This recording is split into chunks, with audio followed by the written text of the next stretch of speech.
Hey mamas, I want to talk today about trigger stacking and why this is what leads to these mama rage outbursts which feel totally out of control and disproportionate to what has actually happened.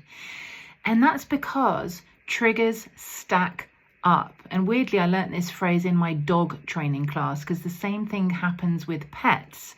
The thing with pets is though that they can shake themselves off and release a lot of that pent up frustration and anxiety, or if it's a dog we're talking about, they can lick something. All these things that I'm learning, we can't exactly go off and start licking something, but you could maybe chew on something, I guess. But the point is, we want to try and find ways to release this stacking, because when it gets to a point where you can't cope anymore, you will explode. So we want to be aware of what it feels like when these triggers are beginning to stack. And that's going to be a visceral physical feeling inside of you. You are going to get more and more intolerant and impatient of perhaps even little things that are going on around you as these triggers stack. And that is because you are normally living in what is called the window of tolerance. When we go beyond that window of tolerance, we go into what I call the red zone. That's where we go into a trauma response and respond in fight or flight, freeze or fawn. Obviously, we don't want to do that if the threat isn't a tiger coming to eat us. It's just our child being defiant or ungrateful or spilling the 10th drink of the day.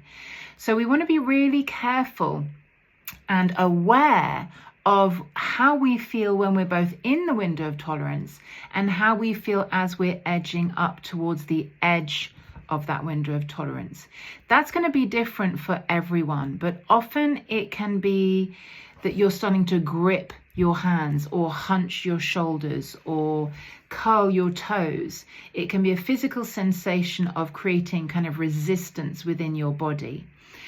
It might be a racing heart, it might be sweaty palms, it might be a clenching in the chest, it might be restricted breathing, it might be you holding on to your breath. I know that I do that. So we want to be aware of these signs, because when they start, you're not too close to the red zone, but you will continue to edge up as these triggers stack. So we want to practice noticing. Number one, what are the signs that you are edging towards that red zone?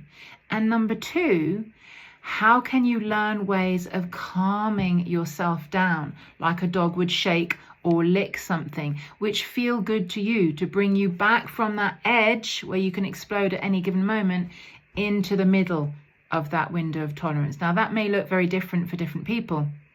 Obviously, with the inner child work that I do, I talk a lot about the inner parent, getting that inner parent in to soothe you, to feel that you're not on your own. But there are other things that you can do. Maybe shocking your senses, putting your hands in cold water. It could be going on a mind holiday. That's actually very powerful, taking yourself to a place, your happy place, even in your mind. It could be getting time out. Time out's really, really important, and being by yourself. Go to the loo, lock the door. Even if your children are banging on the door, tell them you need some time on your own so that when you come back out of the loo, you're going to be that better mummy, not the angry mummy. So, talking today about trigger stacking, noticing when it's starting to happen. What does that look like for you? And learning techniques for you to bring that level of basically dysregulation down so that you're not at an 8 out of 10 where it's pretty much impossible not to explode. When you're at a 4, you can bring yourself down to a 2, or when you're at a 6, you can bring yourselves back down to a 4. So trigger stacking, what it is, and hopefully that's helpful to help you become aware of your body's individual signs that you are not as calm as you would like to be.